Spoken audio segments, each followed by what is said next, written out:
इसे विपक्ष के दबाव का असर कहा जाए या फिर सुप्रीम कोर्ट का डर, वजह जो भी हो, लेकिन बिहार में चुनाव आयोग ने पलटी जरूर मार ली है और अंतिम सूची जब से सामने आई है उसके बाद से तो यही दावे किए जा रहे हैं। कहा तो ये भी जा रहा है कि चुनाव आयोग की अकड़ निकल गई है। ऐसे में सवाल ये है कि क्या विपक्ष की सक्रियता से डरकर बीजेपी के इशारे पर चुनाव आयोग ने पलटी मारी है?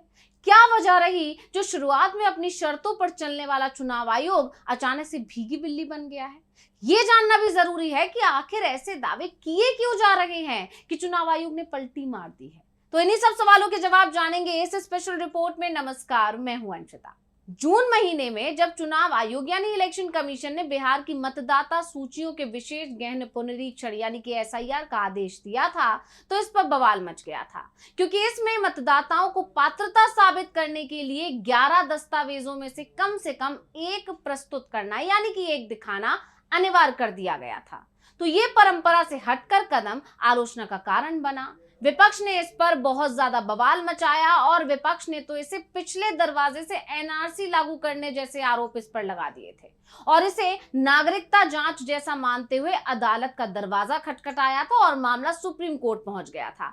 तमाम विपक्षी नेताओं की तरफ से इसके खिलाफ याचिका लगाई गई थी सुप्रीम कोर्ट में और बड़ी बात यह रही कि सुप्रीम कोर्ट में भी जब मामले की सुनवाई हुई तो सुप्रीम कोर्ट ने भी विपक्ष के आरोपों को, विपक्ष की दलीलों को सही माना। यहां तक कि वही सवाल चुनाव आयोग से पूछ लिए जो कि विपक्ष की तरफ से पूछे जा रहे थे। बावजूद इसके चुनाव आयोग अपनी ही शर्तों पर अड़ा रहा, अपनी दलीलों पर अड़ा रहा और सुप्रीम कोर्ट में अपने आप को सही साबित करता रहा, अपनी शर्तों को सही साबित करता रहा। लेकिन 3 महीने बाद जब ये प्रक्रिया खत्म हुई है, अंतिम सूची आ चुकी है, तो अंतिम सूची बिल्कुल अलग दिखाई दी है। और इसी के बाद से कहा जा रहा है ये जो बदलाव आखिरी सूची में दिखाई दिया है या चुनाव आयोग के तेवरों में दिखाई दिया है, ये सुप्रीम कोर्ट के हस्तक्षेप और विपक्ष के सख्त तेवरों के कारण आया है।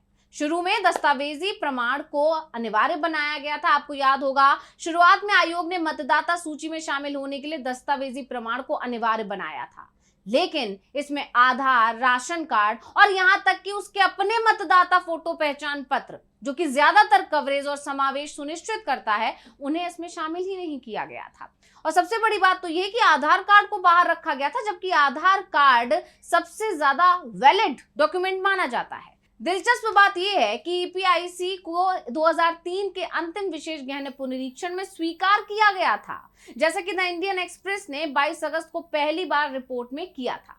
2025 में केवल वो लोग जो खुद को 2003 की मतदाता सूचियों में जोड़ पाए, जिन्हें नागरिकता का संभावित प्रमाण माना गया, उन्हें अतिरिक्त कागजी कार्रवाई से राहत मिली। इसी तरह 24 जून को एक आदेश दिया गया जिसके तहत 2003 की मतदाता सूची में सूचीबद्ध न होने वाले किसी भी व्यक्ति, अनुमानित 2,93,00,000 लोग थे जो माने गए, को मतदान के लिए अपनी पात्रता साबित करने के लिए 11 दस्तावेजों में से कम एक तो दिखाना ही दिखाना था। इन दस्तावेजों में शामिल थे नियमित केंद्र और राज्य सरकार के कर्मचारियों या पेंशन भोगियों के लिए जारी पहचान पत्र या पेंशन आदेश। बता दें कि 1 जुलाई 1987 से पहले सरकार, स्थानीय प्राधिकरण, बैंक, डाकघर, एलआईसी या सार्वजनिक उपक्रम द्वारा जारी प्रमाण पत्र या दस्तावेज जैसे कि जन्म प्रमाण पत्र, पासपोर्ट, मैट्रिक या शैक्षिक प्रमाण पत्र, स्थायी निवास प्रमाण पत्र, वन अधिकार प्रमाण पत्र, सक्षम अधिकारियों द्वारा जारी ओबीसी, एससी, एसटी या जाति प्रमाण पत्र, राष्ट्रीय नागरिक रजिस्टर में प्रविष्टियां जहां लागू हो, परिवार रजिस्टर और सरकार की तरफ से जारी की गई भूमि या आवास आवंटन प्रमाण पत्र, ये वो दस्तावेज की लिस्ट थी जो कि वोटिंग लिस्ट में अपना नाम दर्ज करवाने के लिए दिखानी ही जरूरी थी। ऐसे में जब चुनाव आयोग की तरफ से 24 जून को एसआईआर प्रक्रिया का ऐलान किया गया और उसके बाद जब 11 दस्तावेजों की ये सूची जारी की गई तो इस पर विपक्ष की तरफ से आपत्तियां जताई गई। तमाम सुप्रीम कोर्ट के वकीलों की तरफ से भी इस पर आपत्ति जताई गई। यहां तक कि गैर बीजेपी शासित राज्यों की सरकारों ने भी इस पर आपत्ति जताई। खासकर ममता बनर्जी ने इस मुद्दे को सबसे पहले उठाया और ये दावा किया कि अभी ये सिर्फ बिहार में हो रहा है, लेकिन ये बिहार तक सीमित नहीं रहेगा, इसके बाद पूरे देश में इसे लागू किया जाएगा। पश्चिम बंगाल भी निशाने पर आएगा, इसके बाद असम में होगा और जैसा कि ममता बनर्जी ने कहा था ठीक वैसा हुआ ही। कुछ दिनों बाद चुनाव आयोग की तरफ से एक नोटिफिकेशन जारी कर दिया गया और बता दिया गया कि जल्द ही पूरे देश में ये प्रक्रिया लागू की जाएगी। लेकिन उससे पहले ही वकीलों ने, तमाम याचिकाकर्ताओं ने सुप्रीम कोर्ट का दरवाजा खटखटा दिया था। जो नई जरूरतें थी उनको तुरंत सर्वोच्च न्यायालय में चुनौती दी गई। चुनाव आयोग ने इसके बाद अपने रुख का बचाव करने की कोशिश की और बचाव करते हुए कहा कि आधार नागरिकता का प्रमाण ही नहीं है और फर्जी राशन कार्ड व्यापक रूप से जारी किए जा रहे हैं, इसलिए ना आधार को मान्यता दी जाएगी और ना ही राशन कार्ड को मान्यता दी जाएगी। जिस पर न्यायालय की तरफ से सवाल भी किया गया, पूछा गया कि आप आधार कार्ड को मान्य नहीं बता रहे हैं, लेकिन क्या निवास प्रमाण पत्र जाली नहीं बन सकते? इस पर चुनाव आयोग की तरफ से दलील दी गई। ये कहा गया कि आधार कार्ड जाली बन सकते हैं लेकिन निवास प्रमाण पत्र नहीं। लेकिन चुनाव आयोग की इस दलील की तुरंत पोल खुल गई, क्योंकि इसके बाद एक के बाद एक कई ऐसे जाली निवास प्रमाण पत्र सामने आए जिसने ये बता दिया कि कोई भी दस्तावेज जाली हो सकता है। हालांकि सुप्रीम कोर्ट में चुनाव आयोग की कोई दलील भी नहीं चली और न्यायालय ने मानदंडों में ढील देने को कहा। और जब चुनाव आयोग ने सुप्रीम कोर्ट के निर्देशों और सुझावों को अनसुना किया, यानी पहले सुप्रीम कोर्ट की तरफ से बार बार सुझाव दिया गया, सलाह दी गई कि आधार कार्ड को भी इन दस्तावेजों की सूची में शामिल किया जाए, लेकिन सुप्रीम कोर्ट के किसी भी निर्देश को आयोग मानने को राजी नहीं था। इसको लेकर भी विपक्ष ने कई बार सवाल उठाए। विपक्ष ने कहा कि ये एक तरह से सुप्रीम कोर्ट की अवमानना की जा रही है, सुप्रीम कोर्ट के निर्देशों को, सुप्रीम कोर्ट की सलाह को नजरअंदाज किया जा रहा है चुनाव आयोग की तरफ से, चुनाव आयोग मनमानी कर रहा है। और इसके बाद आखिरकार सुप्रीम कोर्ट को आदेश देना ही पड़ा और कहना पड़ा कि आधार को 12वें दस्तावेज के रूप में स्वीकार किया जाए।